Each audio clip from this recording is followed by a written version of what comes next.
नमस्कार दोस्तों, उषा की आवाज़ चैनल में आप सभी का स्वागत है।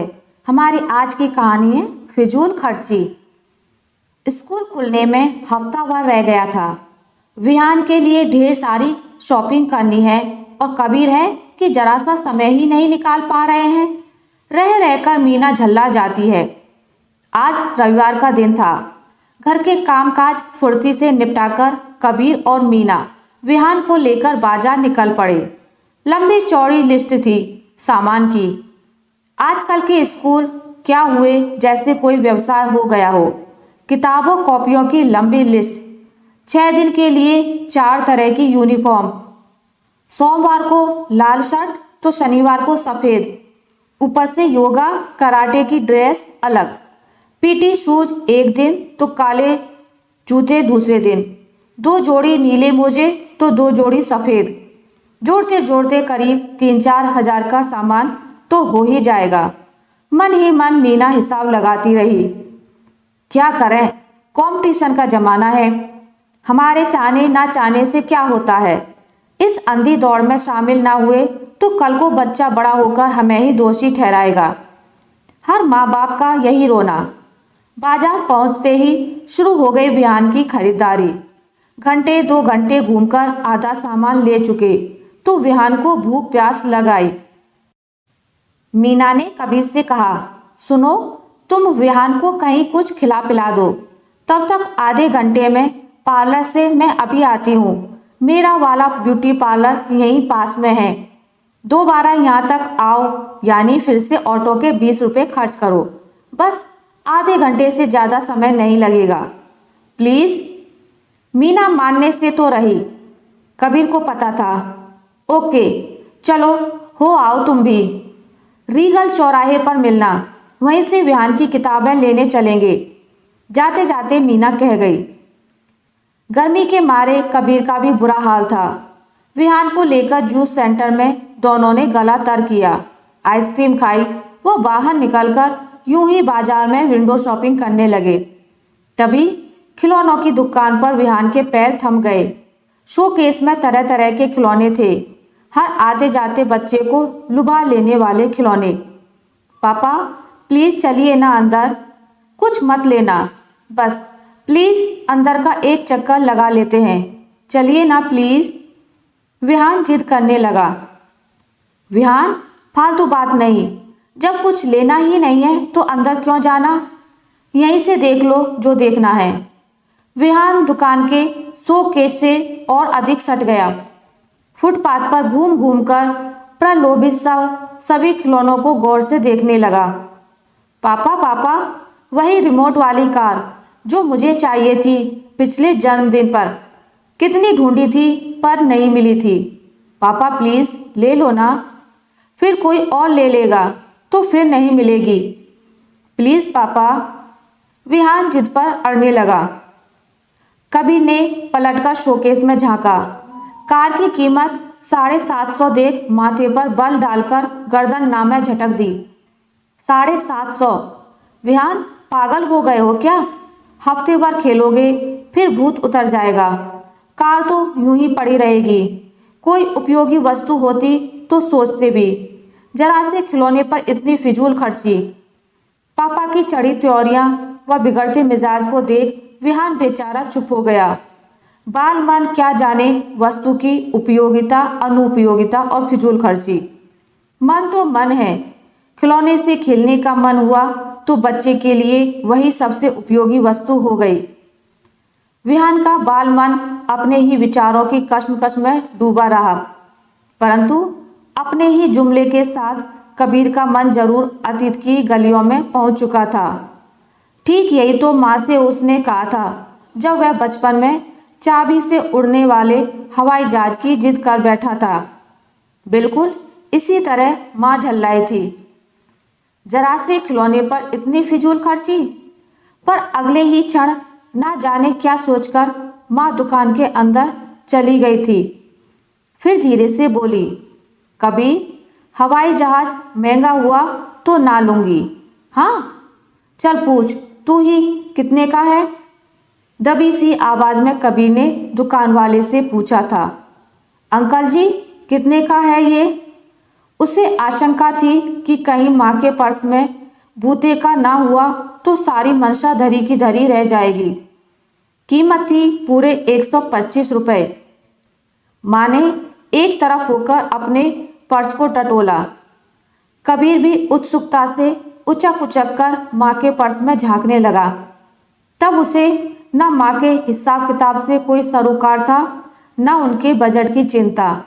बस 125 रुपए पूरे हों पर्स में, यही भगवान से विनती की थी। अगले ही पल माँ ने दुकान वाले से कहा, वो हवाई जहाज पैक कर दीजिए। कबीर खुशी के मारे हवा में उड़ रहा था। दुकान से निकलते ही माँ ने घर के लिए ऑटो लिया तो जैसे उसे याद आया, माँ तुम्हारा सामान वो नहीं लेना?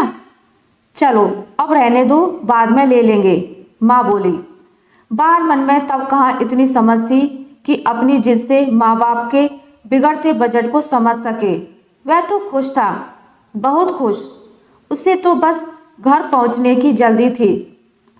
घर पहुंचते ही सबसे पहले वह चाबी भरेगा और हवाई जहाज के साथ खूब ऊंची उड़ान भरेगा। उसके लिए तो जैसे 125 रुपये बिल्कुल सही खर्च हुए थे। शाम को पिताजी ऑफिस से लौटे, तब तक कबीर का खेल जारी ही था। पिताजी को देख उत्साह से हवाई जहाज में चाबी भर भर कर कबीर ने दौड़ लगाई। उसे लगा हवाई जहाज देखकर पिताजी भी उसी की तरह खुश होंगे और उमंग से हाथ से खिलौना लेकर देखेंगे। पिताजी देखिए, ये हवाई जहाज कितना ऊंचा उड़ता है। कहाँ से आया? कौन लाया? कितने का है? बिना कोई उत्साह दिखाए पिताजी ने ढेर सारे सवाल दाग दिए। हवाई जहाज हाथ में ही धरे धरे कबीर बोला, माँ ने दिलवाया है, 125 रुपए का है। पिताजी के चेहरे के भाव देखकर वह और अधिक खड़ा न रहा। अगले ही पल दौड़कर बाहर आंगन में आ गया। पिताजी नाराज हो तो हो, माँ तो है ही, वही संभाल लेगी बात को, उसे क्या चिंता। और फिर वही हवाई जहाज वाला खेल जारी। माँ पिताजी के लिए ठंडा पानी का गिलास व चाय की प्याली ले आई। बिना किसी भूमिका के पिताजी गरजे, तुम भी बेमतलब की फिजूल खर्ची करती हो। क्या जरूरत थी 125 रुपये का खिलौना लाने की? पूरे पैसे इसी में फूंक दिए होंगे। अब अपनी जरूरत के लिए फिर पैसे चाहिए होंगे तुम्हें। नाराज क्यों होते हो जी?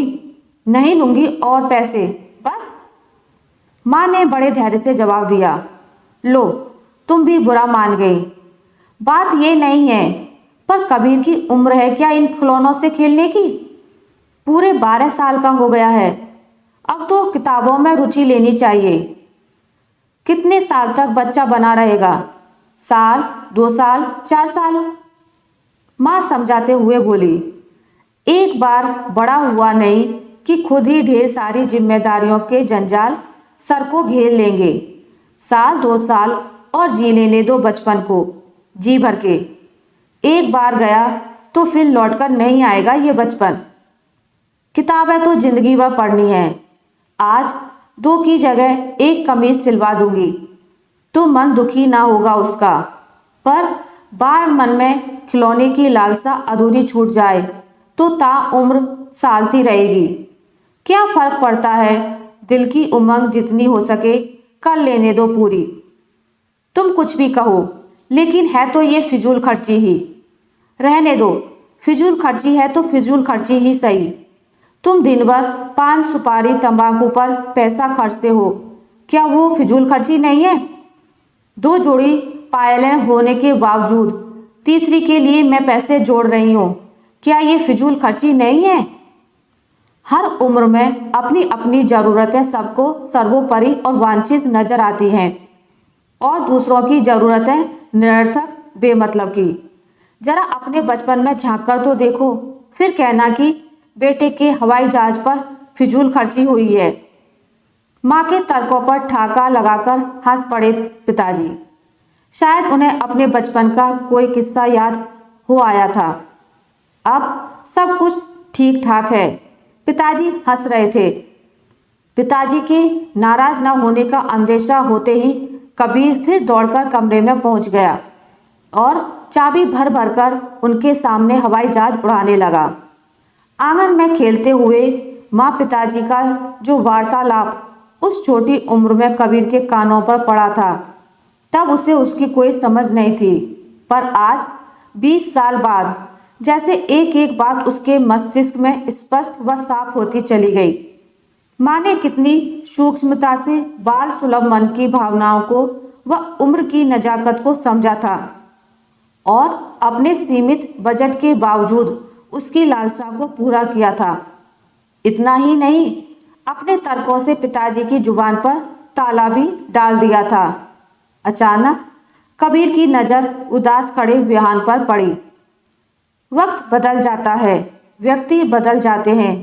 समय के साथ उम्र दर उम्र पार करते करते इंसान इतने आगे निकल आता है कि उसे अपना अतीत तक याद नहीं रहता। सचमुच कितना स्वार्थी होता है इंसान। मैं तो 12 वर्ष की उम्र में भी अपना बचपन नहीं छोड़ पाया था। विहान तो अभी केवल 5 का ही है। बच्चे से बच्चे का पिता बनने में ही बाल मन की सारी लालसाएं भी विस्मृत कर बैठा। कबीर अपने ख्यालों में ही गुम था। पापा चलें, मम्मी भी तो इंतजार कर रही होंगी। बड़ी मासूमियत से विहान ने अपनी जिद को भुलाकर कहा। चलते हैं, चलो पहले चलकर कुछ खिलौने तो देख लें। कबीर ने देखा कि उसका छोटा सा वाक्य विहान के मन पर जादू कर गया। चेहरे पर वही पुरानी रौनक लौट आई। पापा, अंदर और भी अच्छे अच्छे खिलौने होंगे। ये ज़्यादा महंगा हो तो कोई और पसंद कर लेंगे। कबीर दंग रह गया बच्चे की समझ पर। उसे माँ की बात स्मरण हो आई। माँ अक्सर पिताजी से कहा करती थी कि बच्चों की भावनाओं की कद्र कर उन्हें सही गलत का ज्ञान कराया जाए तो वे बात को जल्दी ग्रहण करते हैं। कबीर के नर्म रुख को देखकर ही शायद विहान रिमोट वाली महंगी कार की जिद छोड़ बदले में कोई अन्य खिलौना लेने की बात कह गया। कितना सच था माँ की बात में, कबीर ने सोचा। अपने पापा का उत्साहित होकर उसके खिलौने के चयन में रुचि दिखाना इतना असर कर गया कि विहान कहने लगा, पापा आप ही बताइए ना, मैं क्या लूँ? मैं तो वही लूँगा जो आप बताएंगे। आपकी पसंद से 500 रुपये तक का एक रेस कार सेट कबीर ने विहान के लिए खरीद लिया। मीना बड़ी देर से रीगल चौराहे पर कबीर और विहान का इंतजार कर रही थी। दोनों के पहुंचते ही फट पड़ी। कहाँ थे इतनी देर से और ये क्या खरीद लाए? कबीर की ओर देखकर मीना गुस्से से उबल पड़ी। इतनी खरीदारी करनी बाकी है अभी और तुमने फिजूल खर्ची कर डाली। इट्स ओके, चलो 2 के बदले एक ही जीन्स ले लेना विहान के लिए। बस फिजूल खर्ची शब्द पर कबीर को हंसी आ गई। मीना का ब्यूटी पार्लर जाना भी फिजूल खर्ची ही तो था। उसका स्वयं का दिन में 1 पैकेट सिगरेट फूंक डालना भी तो फिजूल खर्ची था। कितनी आसानी से हम फिजूल खर्ची के नाम पर बच्चों का मुंह बंद कर देते हैं। उनकी इच्छाओं को, उनकी भावनाओं को गैर जरूरी सा करार देकर अपेक्षित कर देते हैं, जबकि हम स्वयं दिन में जाने कितनी बार अनावश्यक रूप से खर्च कर डालते हैं। हमारी सारी बुद्धि, सारा विवेक तभी क्यों जागृत होता है जब हमारा बच्चा जिद कर बैठता है। और जिद भी क्यों कहें उसे? शायद बच्चे की जिस अभिलाषा को हमें पूरा ना करना हो उसे ही हम जिद से नामांकित कर डालते हैं। घर पहुंचकर मीना की नाराजगी को इन चेतनीय तर्कों से दूर करना आवश्यक है, वरना प्यारी मम्मा के असंतुष्ट होने का भार बाल मस्तिष्क पर निरंतर दबाव डालेगा। हो सकता है अपने खिलौने से विहान आबद्ध रूप से आमोदित ही ना हो पाए। कबीर को याद आया कि पिताजी के हंसते ही उनकी नाराजगी के काफूर होने का एहसास पाकर कैसे दुगने प्रफुल्लित भाव से वह हवाई जहाज को उड़ाने लगा था। विहान के साथ भी इसी तरह का प्रयास आवश्यक है। मन ही मन सोचता कबीर मीना और विहान के साथ चल दिया। आशा करती हूँ आपको मेरी आज की कहानी अच्छी लगी होगी। अगर आपको मेरी कहानी अच्छी लगी है तो इसे लाइक करें, ज़्यादा से ज़्यादा शेयर करें और अगर आप मेरे चैनल पर नए हैं तो इसे सब्सक्राइब करना ना भूलें। मिलते हैं एक नई कहानी के साथ, तब तक के लिए नमस्कार।